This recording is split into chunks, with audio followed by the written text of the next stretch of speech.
Hello, readers! Welcome back to Reading in the Middle. Before we get into today's conversation, I want you to picture this 10-year-old Beth York is standing in the middle of her living room, surrounded by 5 boisterous brothers, each of them doing something. One's wrestling the dog, another's launching the paper airplane across the couch, and the others are probably arguing about which comic book is the best. Beth clears her throat, raises her voice for once, and says, "Hey, could someone just listen for 2 minutes?" That childhood moment, full of noise, brotherhood, and Beth's relentless need to be heard, is exactly what she captures in her new book, Growing Up Beth, illustrated by Ana Latese. It's a collection of laugh out loud childhood stories, a portrait of being the one girl among 5 brothers, and a celebration of finding your voice in the chaos. Growing Up Beth drops October 21st, 2025, and today I am thrilled to be joined by Beth York, the author behind these stories, and together we will unpack what it means to grow up in a full house, how early moments echo into adulthood, and why even the smallest voice deserves its own space. So, without any further ado, let's right into it with my conversation with Beth York. Hi, Beth. How are you? Welcome to Reading in the Middle. I'm great. How are you? Thank you. I'm so happy to have you here on my podcast. And I just want to start off right at the beginning. Can you please tell our listeners about your newest book coming out in October, Growing Up Beth? What is it about? Who is Beth? And how much of her story comes from your own childhood? It's about a 10-year-old girl with 5 brothers, all older brothers, the only girl in the family. So, we didn't have a lot of money.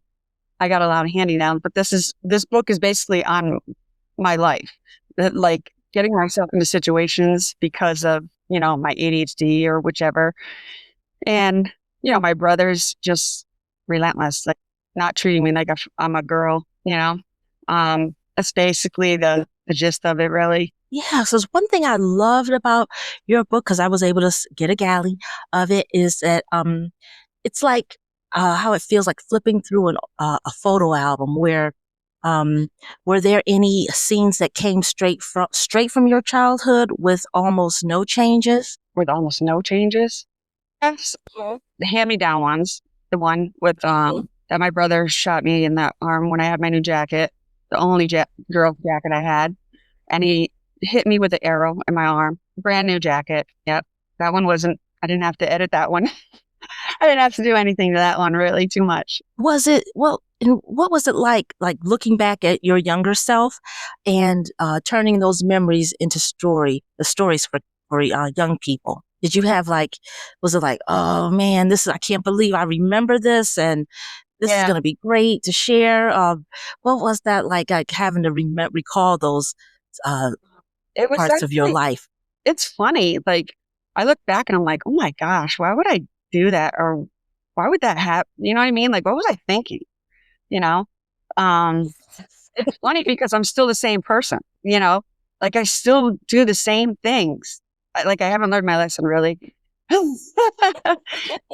I'll say things like whatever pops in my head, I'll say sometimes, or, I'll do things and I'm like, why did I just do that? So I'm still the same person. And that's kind of like why I put my picture as a young girl on the book, because I don't think I've changed very much.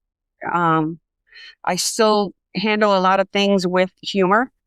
I get nervous and everything is humor to me, like my friends and my family would get upset because they're like, someone would do something and I'm like laughing and they're like, that's not funny. I'm like, I just don't know how to, that's how I've always handled things, was from humor or, laughing. So. It is the best medicine, as they say.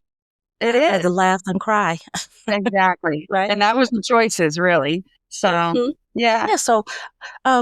So your book, Growing Up Beth, is told in short illustrated chapters. It's very funny. It's quick and super inviting for kids who are building confidence as readers.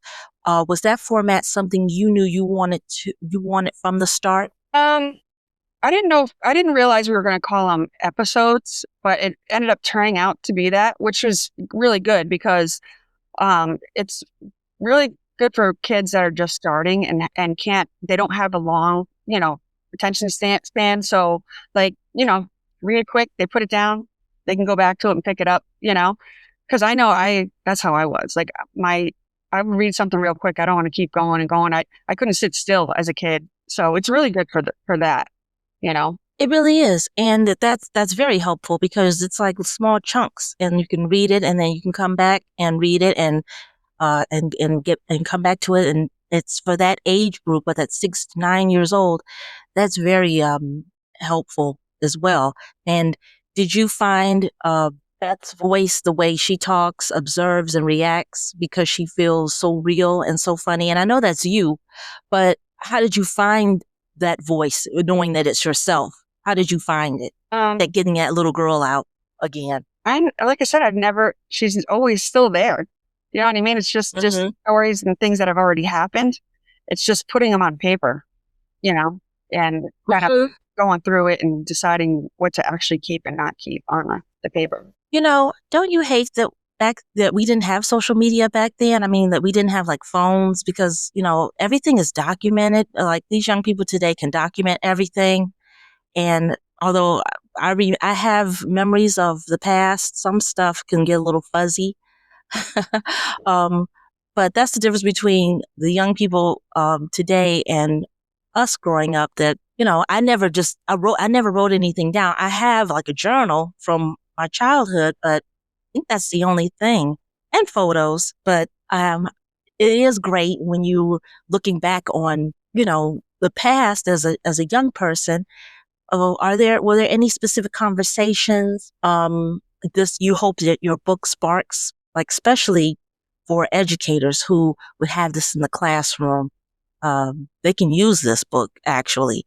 So what kind of conversations do you want this book to spark for young people and their teachers? Well, I just want people to realize that, the little girl, she was growing up in poverty, like a lot of people don't have money for books and stuff like that. And they're not the only ones. I remember getting Scholastics, the paper, the little 2-piece paper, and people would pick out pencils and books and stuff like that. And I can remember every time I'd fill out that, just because everybody else was filling it out. I didn't want to look like I wasn't going to get anything, even though they knew I wasn't going to get anything.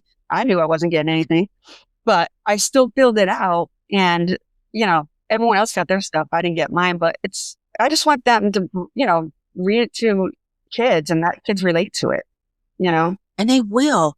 One of the things that many of our listeners and who are teachers and librarians, they're people who are passionate about getting great books into the hands of young readers. And this is a great book to get in the hands of these young readers. I know that, October is coming, but it's not soon enough, but just know that this is going to be something that I can see them the young people not being able to put down, and teachers too. Yeah.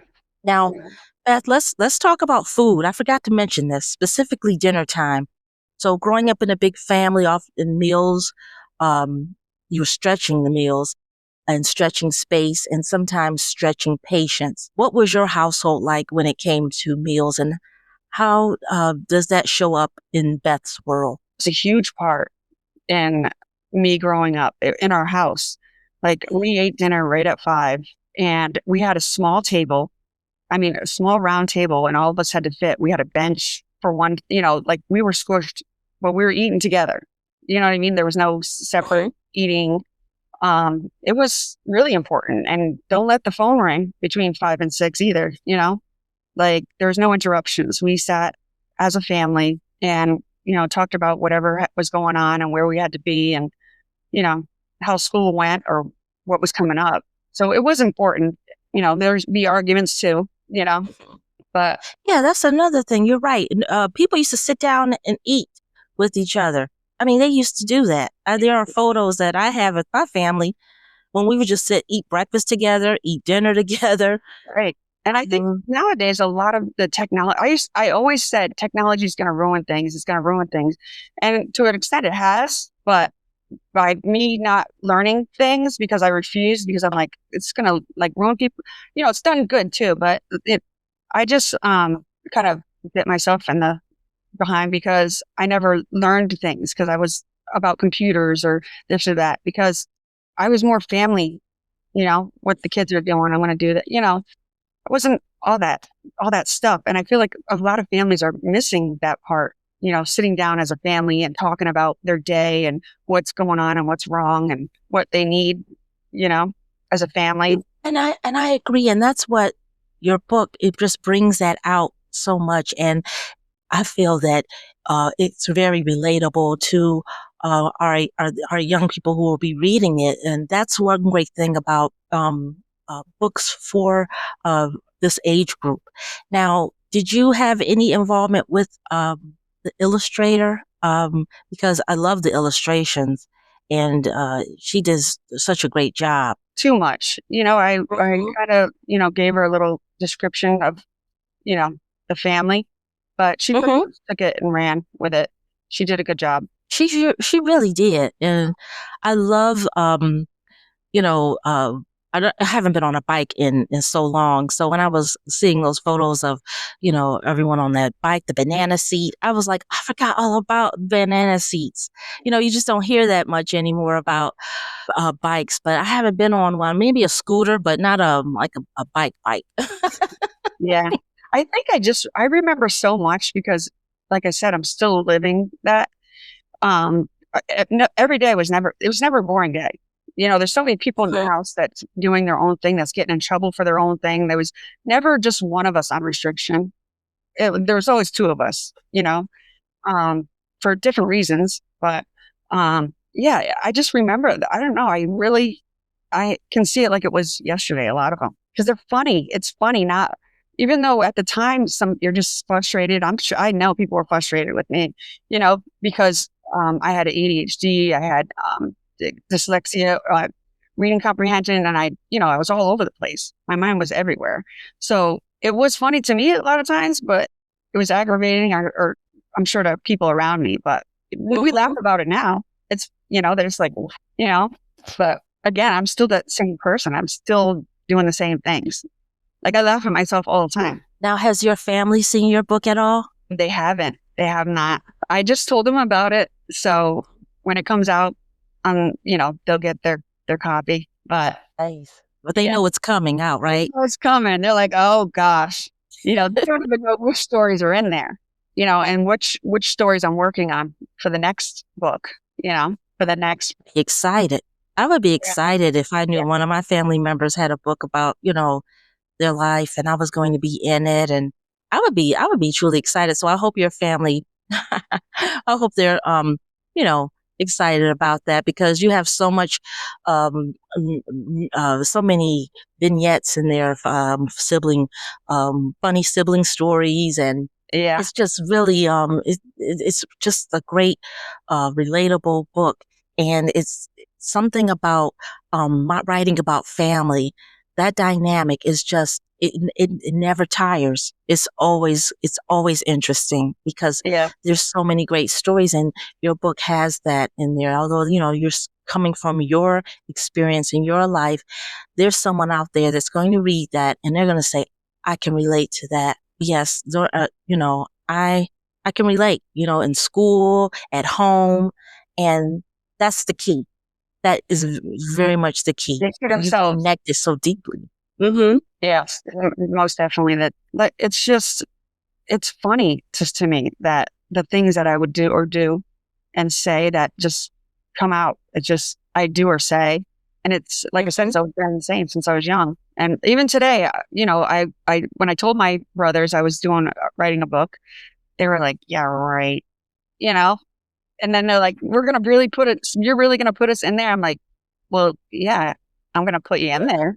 You're part of it. So, but, they're still my brothers, no matter what, and when you read the book, you can see the dynamics of our family. Like, they're not the type of brothers. I mean, they are supportive, but they're still like, I'm still their little sister that, is mind is all over the place and there's no way, but they are supportive. They are. I think they're just like, really? But I never They'll realized, see it. yeah, I never realized like that our house had so much hectic and so much funny things going on in it. Like to me, it was normal. But when I talk to my friends, they're like, "Oh my God, you should write a book." Like seriously, I'm like, "What? Are you serious?" Like they're like, "Yeah." And I don't think anybody like people. Your house was like hectic, but it was our hectic. It was normal for us. And you wouldn't know that when you're in it. You don't know that. And then when someone tells you should write a book, people say, yeah, yeah, yeah, but you did it. You absolutely did that. So bravo to whoever told you to write a book and you did it. Bravo, because normally I hear that all the time, like, oh, you should write a book about that. And I'm like, yeah, okay, whatever. But you actually, when your picture book comes out and your new middle grade book comes out, I want you back on Reading in the Middle. Oh, that would be awesome. I would love that. Yes, and there won't be any technical difficulties by that time. You're amazing. Oh my gosh, this was fun. This was so much fun. This conversation was the best. Let's to like keep it going throughout this year. That's be about a picture book. I know. Yeah. And I was like, the question, I was like, I'm going to get this question answered, no matter what. I'm persistent. Not only am I chill and cool, but I'm persistent too. Okay, Beth, I'm going to let you go. And I thank you so much. And I appreciate you. And thank you. Please, let's keep in touch. Please follow me on Reading in the Middle on Instagram. Thank you. I appreciate your. Yeah, yeah. Thank you so much. I appreciate You too. And tell Winsome I said hi and bye at the same time, okay? Oh, and I like your shirt too. I love your shirt. Right? I haven't made it. It's pretty cool. That's awesome. I'm excited. Okay, well, take it easy. Take care. Take care. You too. Thank you. Thank you. Bye-bye. Oh my goodness, what a delight. From navigating life as the only girl among 5 brothers to discovering how to claim your own voice, Beth York's story inspires, uplifts, and reminds us of the messy beauty in growing up. Don't forget, Growing Up Beth, illustrated by Ana Latese, releases on October 21st, 2025. Preorders are open now, so you can be one of the first to read her stories of family, resilience, and finding your place in the noise. If this conversation made you laugh, reflect, want to revisit your own childhood skirmishes, share the episode, pre-order the book, and pass it along to anyone who grew up in a big family or ever felt a little lost in the crowd. Thank you so much for listening to Reading in the Middle. If you enjoyed this episode, leaving a review, telling a friend, or posting your favorite moment would mean the world to me.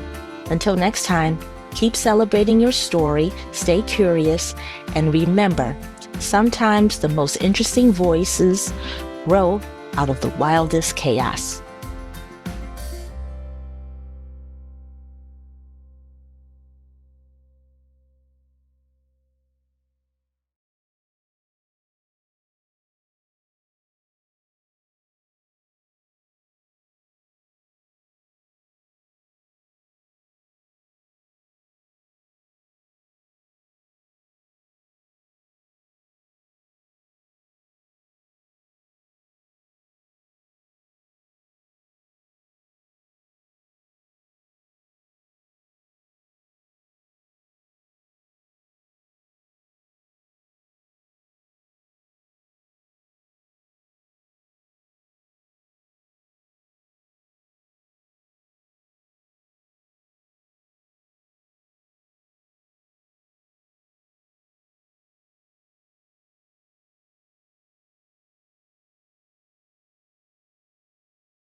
when I was in, in grade school. I still have the ruler that I scratched in my name and then Cool Jeffries. So I always kept calling myself Cool.